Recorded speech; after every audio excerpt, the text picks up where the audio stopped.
Radio Veritas ప్రేక్షకులకు పవిత్ర గురువార పండుగ శుభాకాంక్షలు.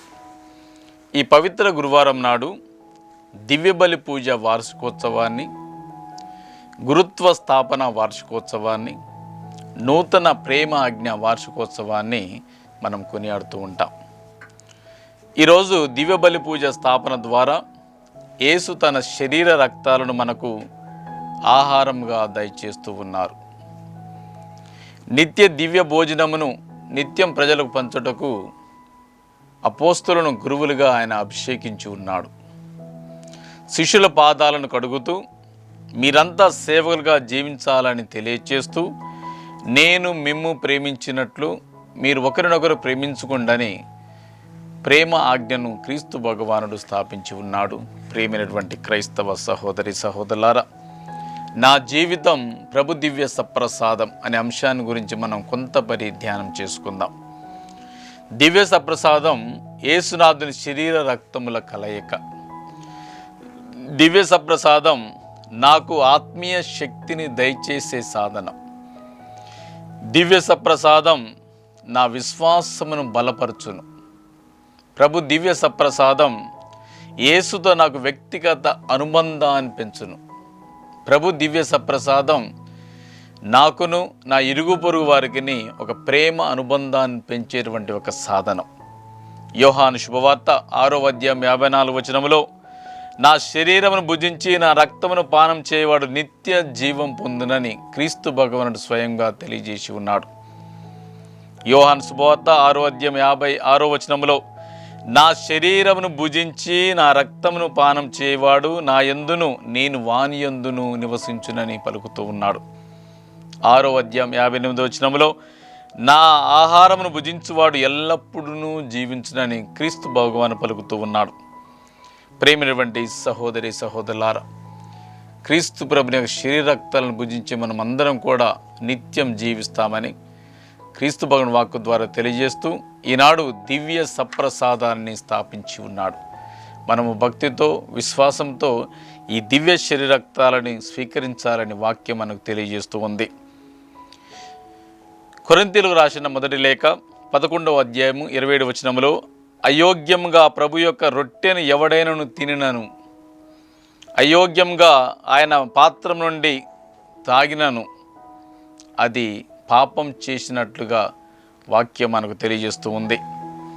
అదేవిధంగా 1వ కొరింథీ 11వ అధ్యాయము 29వ వచనంలో, ఎవడైనాను రొట్టెను తినుచు పాత్ర నుండి త్రాగుచు అవి ప్రభు శరీరమని గుర్తింపనచో అతడు తీర్పునకు గురి అగునని తెలియజేస్తూ ఉంది. 11వ అధ్యాయం 30వ వచనంలో, ఎవరైతే అయోగ్యంగా స్వీకరిస్తారో వ్యాధిగ్రస్తులై బలహీనులుగా కొందరు మరణిస్తారని కూడా మనకు దివ్య శరీరక్తాల గురించి రాయబడి ఉంది.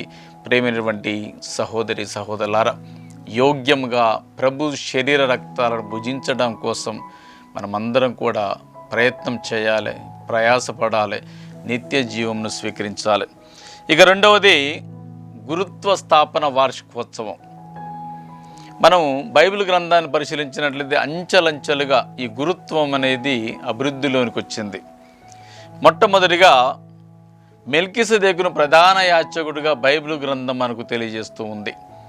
తర్వాత కుటుంబ పెద్ద, గురువు పాత్రను పోషించేవాడు, తండ్రి గురువు పాత్రను పోషించేవాడు, పీఠమును సిద్ధం చేసుకునేవారు, బలులను సమర్పించేవారు, బిడ్డలను దీవించేవారు కుటుంబ పెద్ద. ఆ తర్వాత మొదటి సంతానం తండ్రి బాధ్యతను స్వీకరించేవారు. తర్వాత 12 జాతులు ఏర్పాటు చేయడం జరిగింది.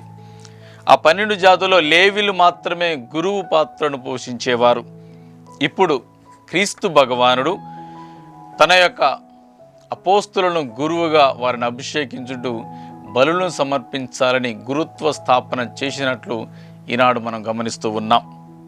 మొట్టమొదటిగా తానే ఒక గురువుగా బలిపీఠాన్ని బలులను సమర్పించి తన గురుత్వములో అపోస్తులకు పాల్పంచుకునే భాగ్యాన్ని దయచేస్తూ, అటు తర్వాత ఈనాడు జీవిస్తున్న గురువులందరూ కూడా ఈ గురుత్వానిలో భాగస్థులు అవుతున్నారు. ప్రేమైనటువంటి సహోదరి సహోదరులారా, ఈ గురుత్వ స్థాపన యొక్క ముఖ్య ఉద్దేశం మొట్టమొదటిగా తాను స్థాపించిన దివ్య సప్రసాదం అందరికీ అందించాలనేదే ప్రధానమైన అంశం.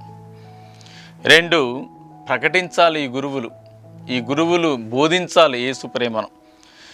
3వదిగా జ్ఞానస్థానం ద్వారా ఇతరులను యేసు వైపునకు నడిపించవలసిన బాధ్యత ఈ గురువులది. 4వదిగా తన సంఘం యొక్క శ్రేయస్ కొరకు, ఆత్మ రక్షణ కొరకు గురువులు నిత్యం ప్రార్థించవలసిన అవసరం ఎంతో ఉంది. 5వదిగా ప్రవక్తగా, బోధకుడుగా ఈ గురువులు జీవించాలని క్రీస్తు భగవానుడు ఈ గురుత్వ స్థాపన చేశాడు. ప్రేమైనటువంటి క్రైస్తవ సహోదరి సహోదరులారా, మనం గమనించవలసింది, గురువుల కోసం ప్రార్థన చేయవలసిన బాధ్యత మనకు ఎంతో ఉంది. వాళ్ళు బోధించాలి, ప్రకటించాలి, ప్రేమించాలి, యేసు వైపు సంఘాన్ని నడిపించాలి, ఆత్మరక్షణ కోసం వాళ్ళు నిత్యం ప్రార్థన చేయాలి. అలాంటి గురువులు సైతం కూడా సాతాను శోధనకు గురి కాకుండా ఉండాలంటే మన సంఘం, మన కుటుంబం గురువుల కోసం అని నిత్యం ప్రార్థన చేయమని ఈనాడు క్రీస్తు ప్రభు మనకందరూ కూడా తెలియజేస్తూ ఉన్నాడు. ప్రియమైనటువంటి సహోదరి సహోదరులారా, చివరిగా ప్రేమాజ్ఞ. క్రీస్తు భగవానుడే దైవ కుమారుడై ఉండి, త్రిత్వైకంలో 2వ వ్యక్తి అయి ఉండి, అతి సాధారణమైనటువంటి తన శిష్యుల పాదాలను ఆయన కడుగుతూ, దాన్ని ముద్దాడుతూ, దాన్ని తుడుస్తూ ప్రేమ ఆజ్ఞను శిష్యులకు దయచేసి ఉన్నాడు ఈనాడు పండుగ ద్వారా. దాని యొక్క ముఖ్య ఉద్దేశం వినయవంతులై జీవించాలని శిష్యులకు ఈనాడు మనకందరూ కూడా తెలియజేస్తూ ఉన్నాడు. మనమందరం కూడా తగ్గింపు జీవితాన్ని జీవించాలి. 3వదిగా సేవకులుగా జీవించాలని కోరుతూ ఉన్నాడు. 4వదిగా ఇతరులకు మేలు చేసే విధంగా should become a blessing for others.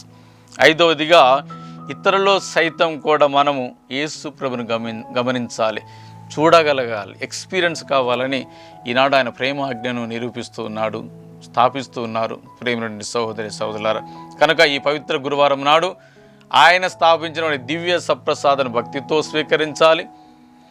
గురు స్థాపన ద్వారా, గురువుల ద్వారా మనకు అందించబడిన సేవలను గుర్తించి వారి కోసం ప్రార్థన చేయాలి.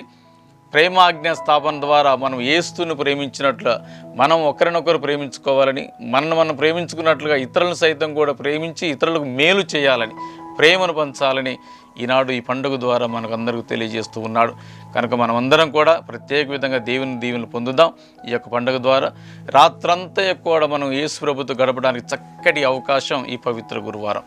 కనుక ఈ ఆరాధనలో మనమందరం కూడా ఈ 3 పండుగలను గుర్తు చేసుకుంటూ దేవుడు మనలను, మన కుటుంబాలను దీవించాలని ప్రత్యేక విధంగా ప్రార్థన చేసుకుందాం.